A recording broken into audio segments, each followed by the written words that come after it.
They say don't get too close to the fire.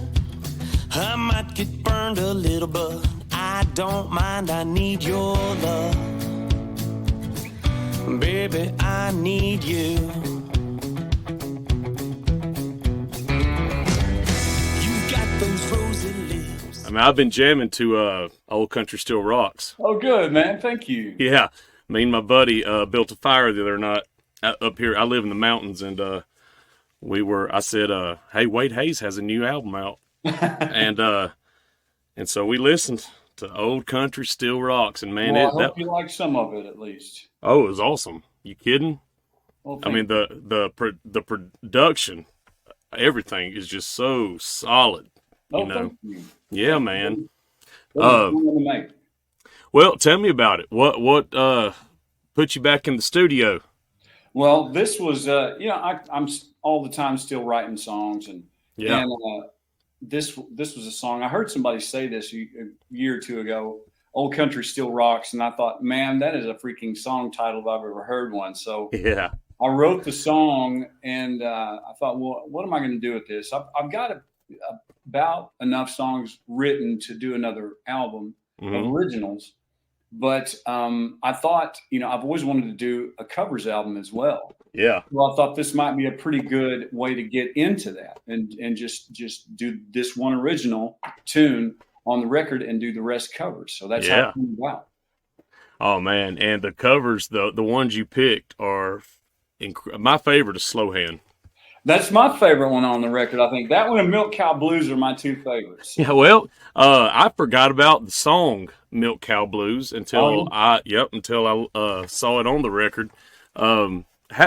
So putting together an album like this, and the cool thing about the title of it, and I'm sure you did it on purpose, Old Country Still Rocks. Yeah. Not only is it an awesome song, but it just encapsulates every song on the album.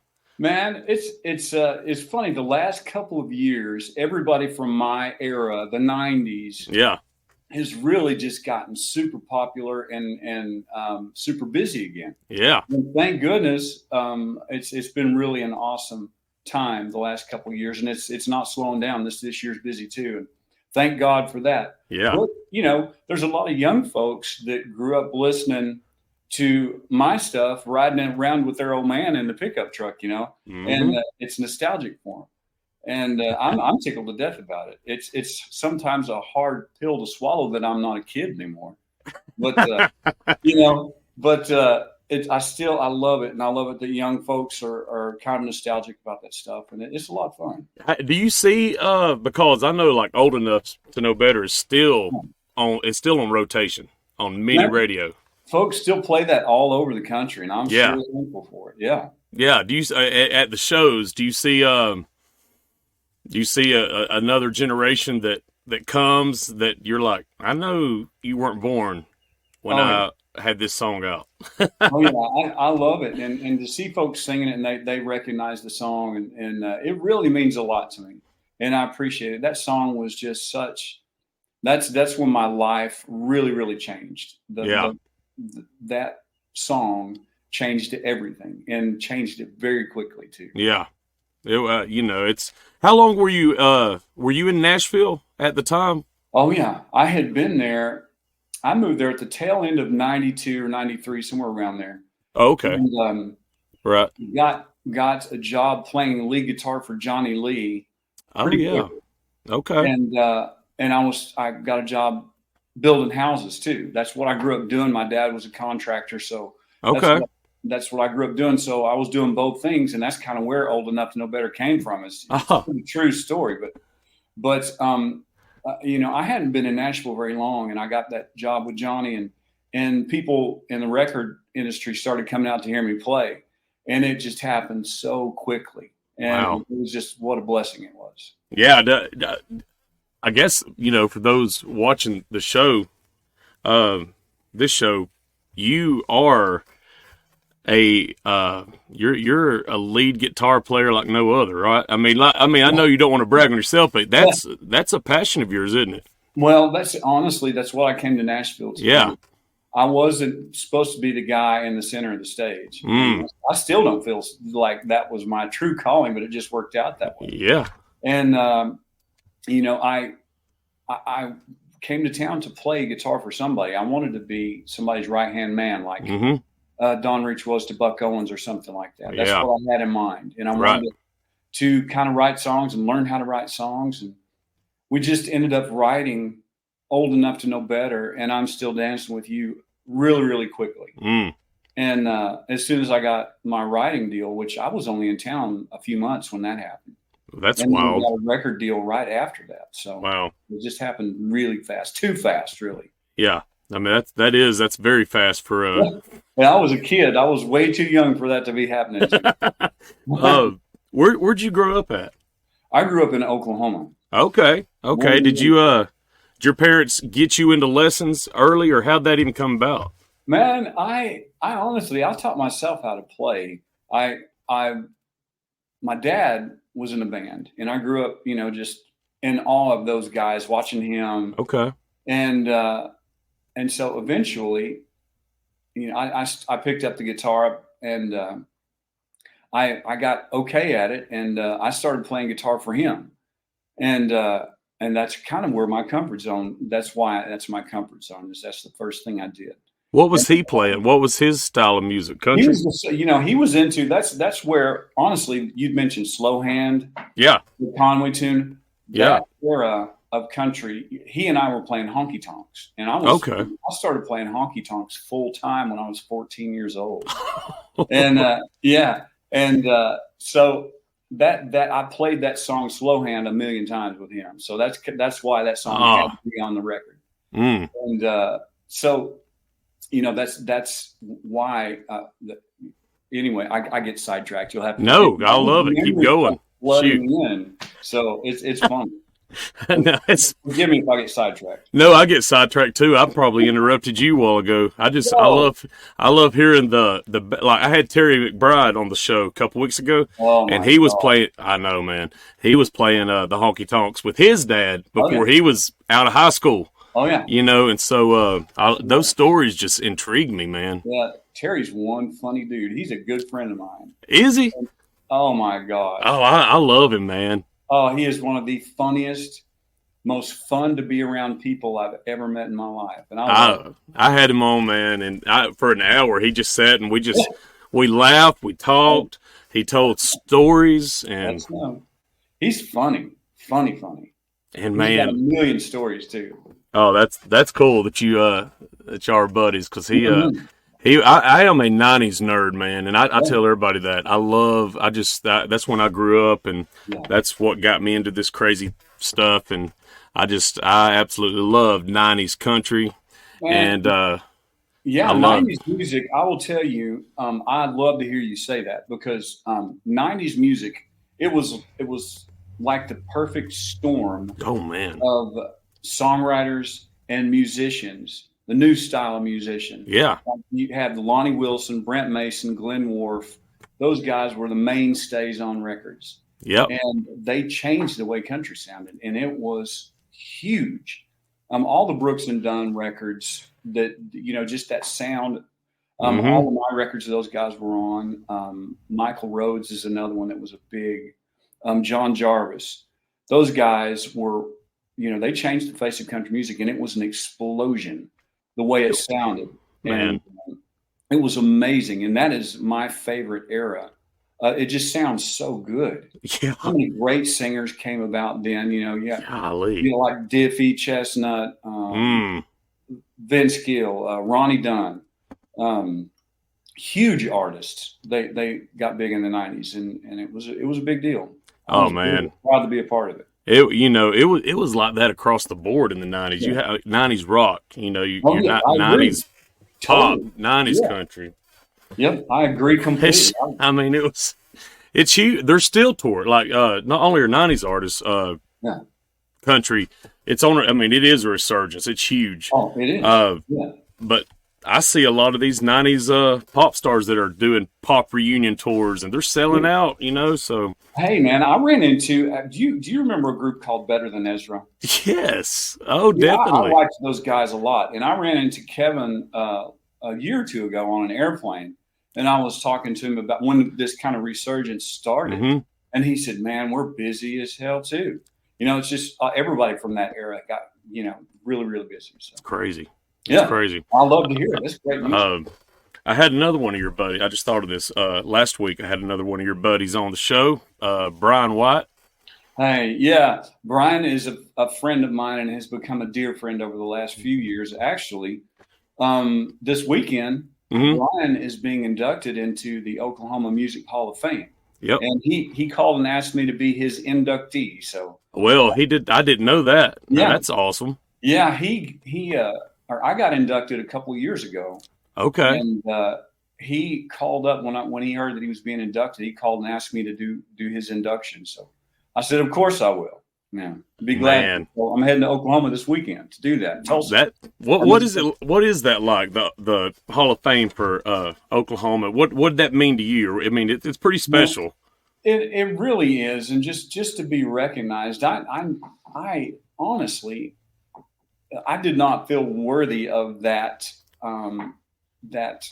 title or that recognition, but I was very very thankful somebody thought enough of me to do that. Yeah. And, it's funny. I keep looking at you instead of looking at the camera. I'm sorry about that. No, I'm new. So anyway, it really was. It was overwhelming, to be honest. Yeah. And it was hard to take it all in.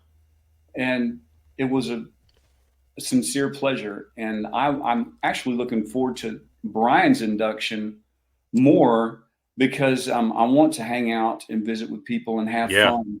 When I was inducted, I was inducted with the Turnpike Troubadours, and Troubadours and I both did a concert that night, and I had to leave immediately to get my band back to the airport, and it sucked. I didn't get to enjoy that evening, and it was a lot of pressure because I had a gig I had to get to, and I had to get my band to back home. So anyway.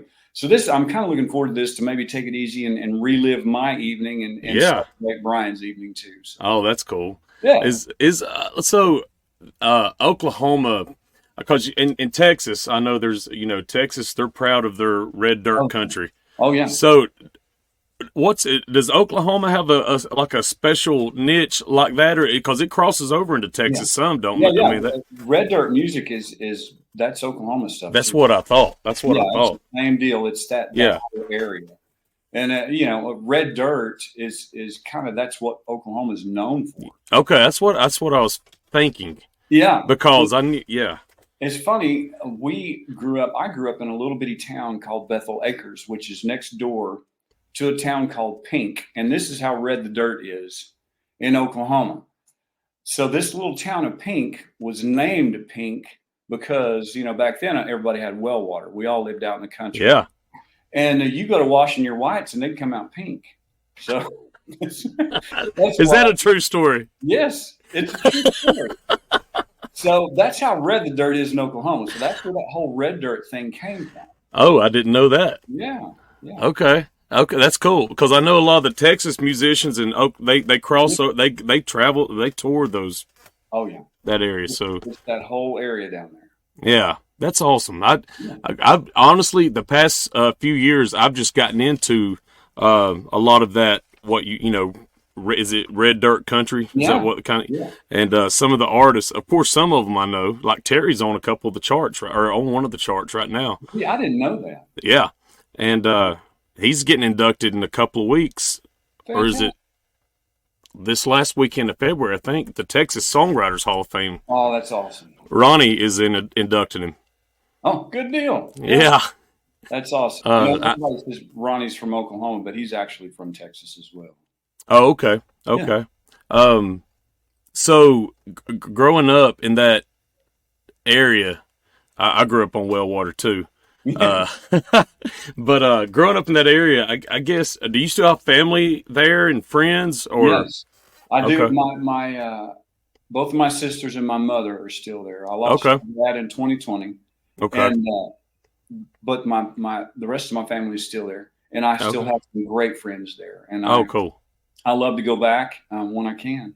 Yeah. What was high school like? Was football a main thing? Like, we had such a small school. We didn't even have football until I was a senior. Oh wow.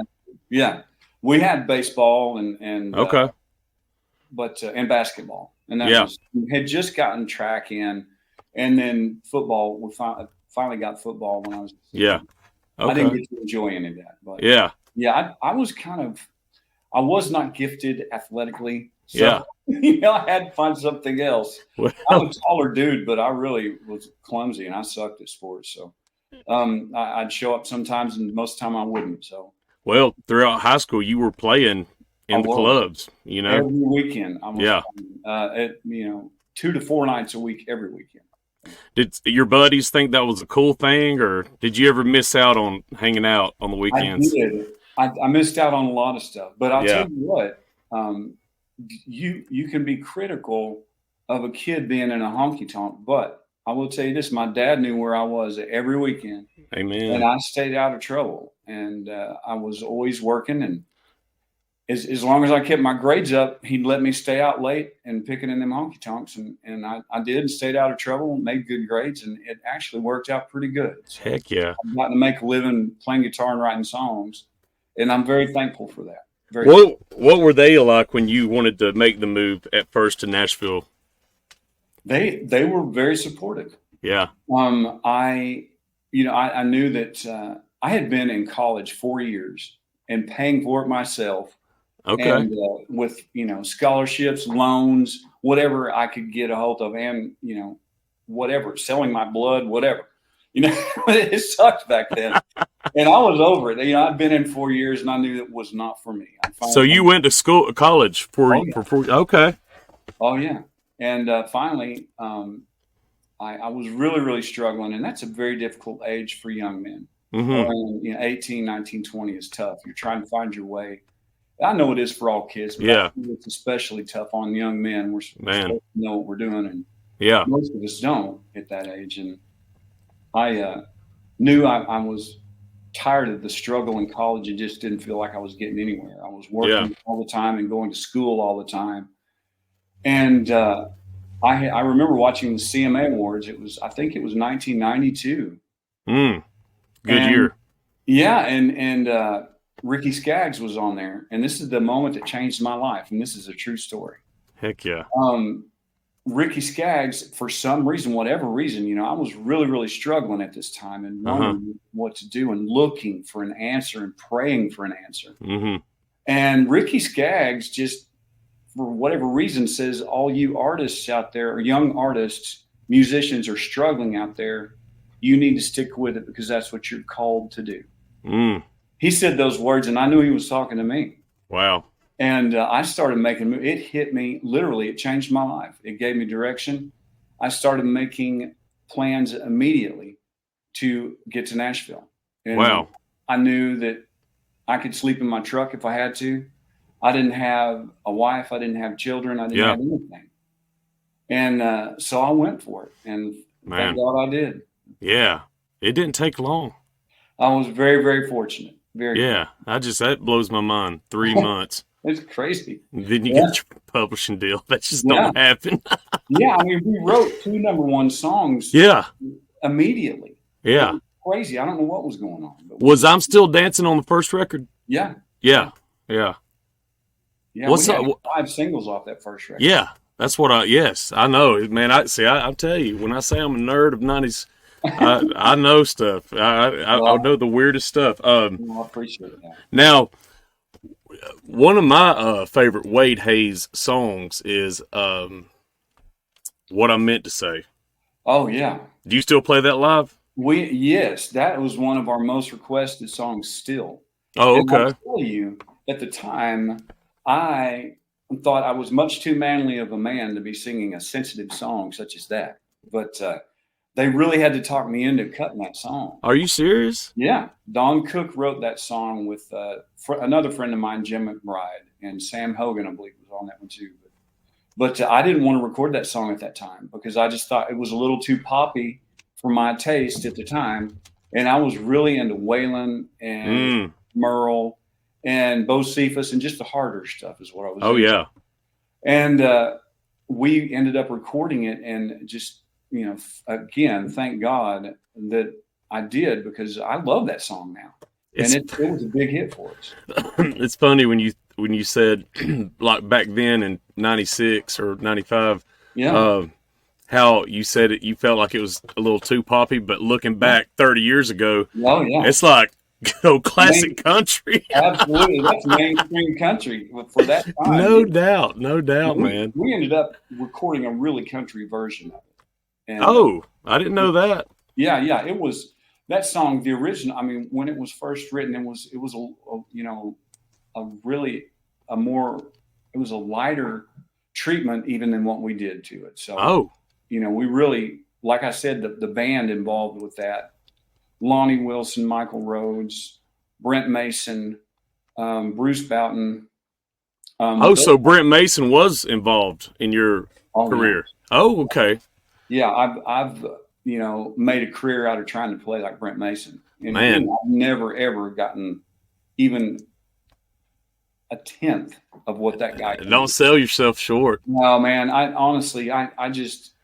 There are several guitar idols of mine that I really, really have studied their stuff. And he really is, huh? Oh my gosh, that guy. And I love him too. He's a great guy.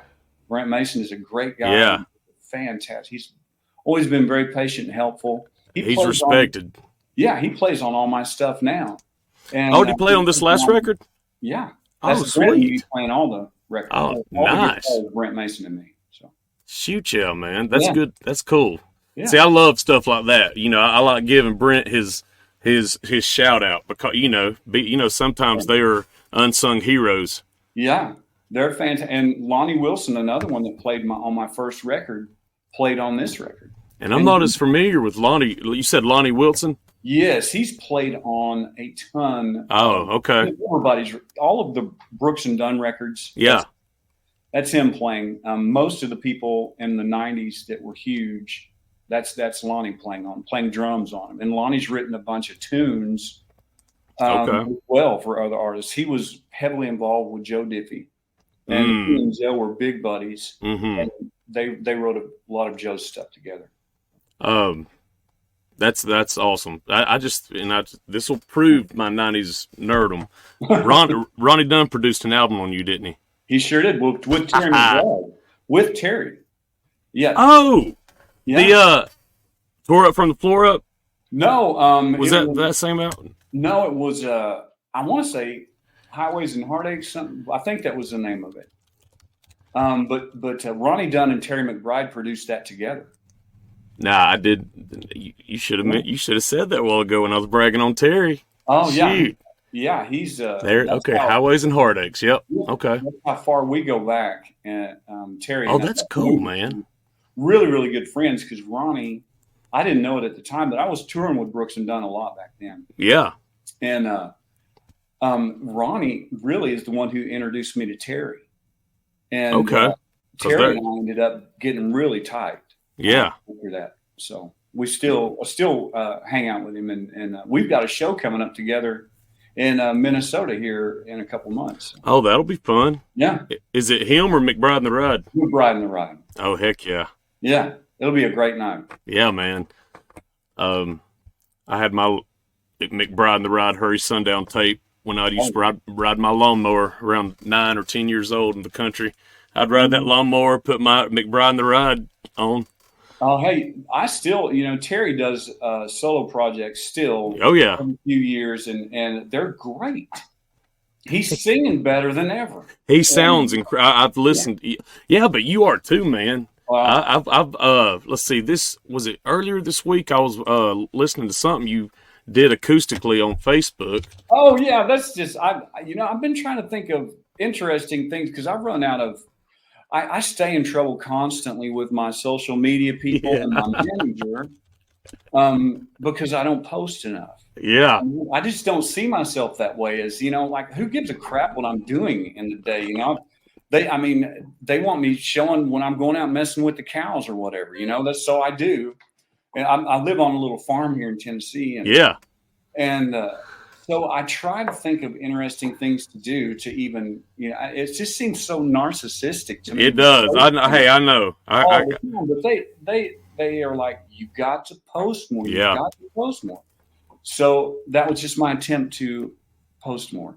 And so I thought, I will keep doing. I mean, I've got a ton of songs written that I'll probably start doing that maybe once a week or something. An original tune. I was pulling it up. That's one you wrote, though, right? Yeah. That was a tune called "The Present." Okay. Yeah, it's one of the last tunes one of the last 2 or 3 tunes I've written. I wrote that a couple months ago. Oh, nice. So that's not on the record yet. No, that's a brand new tune. Now what is this? So you got a Bible verse in the New Country Faith book. Oh yeah. Okay. Deborah Evans Price is a good friend of mine. She writes all those books. Yeah. Country faith books, and she's a great author.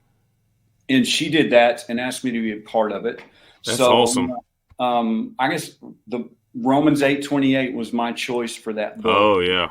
All things work to the good for those who love the Lord and are called according to His purpose. And I've certainly lived that verse. And was that a lot of stuff that turned out to be pretty good. So. Was that a verse that really was important for you during the cancer battle? It's a verse that's been important through several battles. Yeah. And not only that one, but several. And it seems to always ring true. And you're healthy. You're doing great now, aren't you? I'm doing good. I'm just getting old. I'm getting a little crotchety. You ain't old. Hey, I was telling Brian, I'm probably going to tell this to him when I'm on stage. He's getting ready to turn 50. I know. I talked to him about it. Yeah. So he's turning 50 actually the night that we're inducting him into the Oklahoma. Oh, wow. That's cool. And I'm probably going to tell him from the stage, when you hit 50, I hope you have enjoyed this. Because when you hit 50, the check engine light comes on, brother. And that is no BS, my friend. Things started changing, I noticed, when I turned 50. So, yeah, I'm doing great. I'm doing good, and I've got no complaints. Well, I do, but I'm sure not going to air them. So. I'm thankful. Everything's good. I hope Brian gets a couple of wrinkles when he turns 50. Man, I hope he's that little fart just keeps getting more handsome. I swear. He's a great singer and just a super nice guy. And are y'all touring any together this year? Do what now? Are y'all going to tour together any this year? Like y'all did a few years ago with Daryl. Yeah, we've done a bunch of stuff together. Yeah. We come up with. I know we'll do 2 or 3 shows. Yeah. But I don't think it's going to be a tour or anything. Right. Like that. What was that tour like with Daryl? It was a lot of fun? He's another guy he's a great, can't say enough good things about him. Yeah. And he's a super talented guy, smart guy. Yeah. Songwriter, and always, got his eyes open looking for the next thing. And he's a great guy and a talented guy. And I'm glad to see he's still around doing it. I know. I'm glad to see all y'all are still around doing it. Me too. Now the set list, how has it changed a little with this new record? Yeah. We're doing. I think we've added certainly Slow Hand, and I like Whiskey River live a lot. Oh, that's gosh, I got to hear you play that live. That'd be awesome. That's a lot of fun, and I'm trying to think of. I think those are probably the only 2 we do for sure. Mm-hmm. Now, if it's a big band playing with me, we'll do Milk Cow Blues. And, okay. But I'm trying to think if there's anything off that record that other than those 2 for sure that we're doing. But definitely Slow Hand and yeah, those are crowd pleasers. Yeah, well, are you doing Old Country Still Rocks? Oh yeah, I forgot. Duh. Yeah, of course. Yeah, definitely doing that one. So those 3 off the record, and we've got, we do all the old hits, and sometimes I'll throw some acoustic stuff in there. It just depends on what I'm feeling like. But, I just saw this because I've heard Dwight do it. I thought dim lights, thick smoke. Oh yeah, that's Is that an old. I'm sorry. who is that an old? Yeah, that's an old tune. Yeah, and actually Vern Gosdin had a record. Okay. On that as well, but Shoot it's older fire. than him. And Daggone. yeah, everybody's done that song. I didn't know that. Great honky tonk tune, but I Okay. love Vern Gosdin's version of it. Yeah, Oh, I bet. killed it. Yeah, he's hard to beat. I love all the old guys. Oh yeah, I do too. Johnny Lee. Speaking of Johnny Lee, he's announced his last year, his farewell tour. Yep, I played his last show with him in Branson a couple of months ago. Oh, he's done now. No, he's still touring this year. Okay, so But this been I in think Branson. this will be his last year. yeah, And, I thought. Yep, and he and I have been friends for a long time, and he's been very, very good to me. Yeah, And, he's getting around a little slower these days, but he still loves it, and people love that guy. I mean, do they? I've been doing shows with him literally for 30 years, Yeah, and I've never seen anything like it. He can do no wrong. He's funny as hell, and he's charming, and he can get away with literally anything. I've seen him do it time and time and time again, and people just love him. And hell, I do too. I love him. He's been a great, great friend to me. I love him. I'm hoping to have him on this year sometime. Hey, he'll keep you laughing. He's a good guy. He's funny. He's just thinking. Yeah. That's awesome. I love having those guys on, man. I had Tigger and Brown on a few weeks ago. That's another one. He had me laughing, and and his voice, dude, is still it's insane. Singing his tail off. Yes, I've done several shows with T. Graham, and he is one of my favorites. Literally. Oh man, he can roar still. Very strong, always on pitch. Yeah, and there's no kidding with him. He's fantastic. Oh, I love hearing that. You know who else can still sing like nobody's business is John Barry. Yes, man, that guy's fantastic. Golly. I don't think, John is a great singer. I don't think that he got the props that he was due. Mm-hmm. Because, he really is an exceptional singer. He's got a different sounding voice. But, when you break it down and really listen to him, that dude is a good singer. Mm-hmm. And I'm glad he's still around doing it. Oh, me too, man. He mentored me. I toured with him for 2 years. No kidding. Yeah. Wow, that's fun. Yeah. I grew up in Athens, Georgia, where he's from, and so I've known him and Robin for forever. Yeah. So T. Graham's another Georgia boy. He is. Oh yeah. I live up close to. You're familiar with Blairsville, Georgia? It's right about Hiawassee. Okay, I know where Hiawassee is. Yeah. Yeah. I guess you play. Yeah, you played at Hiawassee, Georgia Mountain Fairgrounds. Yes, and Anderson Music Hall. Here in a couple of months. I know somewhere around there, very close. Yeah. Oh yeah. You're coming to Hiawassee? Somewhere close to there. Yeah. Oh, nice. Okay. Oh, I need to check that out because I'll have to come check it out and watch the show. Yeah. Kennesaw, Georgia. That's where you're going to be. Oh, okay. You've got well, it's just about an hour. It's at the Governor's Gun Club. Yep. That's what I was talking about. Yep. That's it. Oh, that's awesome, man. Yeah. I wonder if that's full band or if it's just you and acoustic. I think that is playing with a house band. I think that date hasn't been there very long. I think they just confirmed that, and I think I'm playing with the band down there. But a lot of people in Nashville come down and play with that band. So. Oh, nice. Yeah, so apparently they're pretty good. I pulled that up, literally, the event organizer, Governor's Gun Club, and John Barry concert. Oh, wow. I know. He's going to be there March 8th, and you'll be there April. Perfect. But anyway, before I let you go, let's see. God, I could talk to you forever. I have so much fun.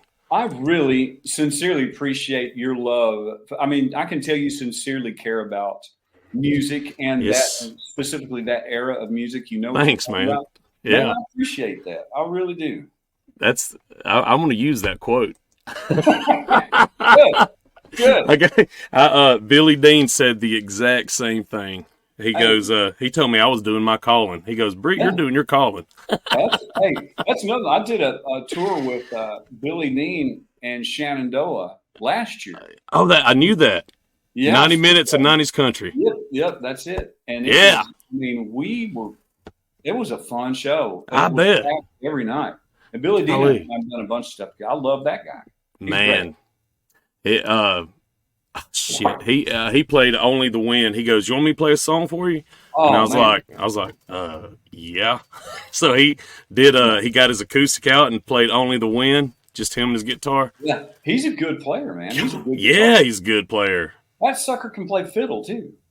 I did not know that. Yeah, we were all backstage and he picked up this fiddle and started sawing it, and he blew my mind. It's like, what are you doing? But it was, he's a great guy, funny and sweet guy. Man, he's building a house right now, right on the water. Oh, at St. George Island. Oh wow, it's beautiful too. I bet. Golly, but he said he goes, I gotta fly out tomorrow so I can pay for it. He's doing all right. He's doing all right. Oh, but man, I wish you nothing but the best with this album, with this year out on the road. Thank you. It's everything's going good, and I'm really, I'm a rascal. I don't deserve it, but I thank God. I'm very, very thankful for getting to play music for a living. Yeah, and getting to meet people like you, and yeah, I really appreciate it, brother. Well, man, I love it. I'm in Nashville all the time. I'm actually we announced it yesterday, but I'm producing a documentary on Jesse Keith. No kidding. Yeah, so I was on the road with him and his mom, or Lori, this past weekend. Pretty good singer. He is, and so we become real good buddies, and so he gave me the green light. So we've been filming, and we're going to do 4 episodes that come out later this fall. Well, good luck with that. I'm sure it'll be great. I'm excited. Yeah. So, but it was fun catching up with Miss Lori on the bus all weekend. She was gracious and do what? She made some great records. Oh man, the females of the '90s made great records in general. They did. There were sincerely some epic records made, and the bands, all of y'all. It's just all across. Diamond Rios, the Wade Hayeses. Diamond Rio was fantastic, and they still are. I saw them a few months ago up here. Yeah. Jimmy O blows my mind, man. I cannot believe you just brought him up. Yeah. I was in Hendersonville a couple of weeks ago at they did a tornado relief concert. Yeah. And I was there with Jesse, and I was talking to someone out in the parking lot, some, incredible guitarist, and his name was Matt, but I said, man, do you know who Jimmy O is from Diamond Rio? And he lit up. He's like, only one of the very best. Yeah, he really is. He started with this tone on that first record. Yeah. And it's still to this day, it's that same that same Diamond Rio sound. His guitar sounds as good as anybody's I've ever heard in my life. I mean, I heard something he did online recently. Yeah, it was as good as anything I've ever heard in my life. I saw it. If it's because I follow him on Facebook, I had to have seen it. He does little snippets on there all the time, and it's just, golly, he's good. If you've ever been, I know you have, anywhere you see him at a concert, a festival, all day long, he's got his guitar. He's just picking. Oh yeah, yeah. To be as good as he is, you must have to have it on that much. But he's. But you are too, man. Don't sell yourself short. Hey, I play my stuff okay. I like to do my stuff, but those guys they're so innovative and just intelligent and masters of their instrument. They really are. Well, and I'll let you go after this, but I just thought of this. I was at CMA Fest in, I think it was 2013 or 2014 with John, and it was inside the Hall of Fame, wherever they do fanfare now, and and they had an Opry stage, And I remember because John played it, and then you played it too that day. You and I think a fiddle player. Yep, yeah, I remember. So that. I just thought of that. Yeah, but man, you were killing it. You're crushing it that day. Well, now, I used to do those acoustically. The last few years, we've done a full band. We're doing the bigger stages downtown now. Right. But yeah, that was a lot of fun. I miss those days. Man, that fiddle with an acoustic sounded. That was sweet music right there, man. That just had a lot. Thank you. I appreciate that was. It was like it just flowed so well. Well, I'll be sure and tell her. I know exactly who was song that day, so I'll be sure and tell her. Oh, Wade, thank you so much, man. I can't wait to see you. If I run into you this year, I'll be sure to come up and say hey. Hey, man, I'm going to hold you to that. You better. I'd really appreciate that. I'd like to shake your hand. Heck yeah, man. But if heck, I might come down to Kennesaw. It's only an hour away. Let me know. Yeah, I will. I'll put you on the guest list, brother. Heck yeah. All right, Wade. I'll see you soon. Okay, thank you very much. All right, bye-bye. They say don't get too close to the fire. I might get burned a little, but I don't mind. I need your love. Baby, I need you. You've got those rosy lips. You've got that smile. I can't contain it, honey. You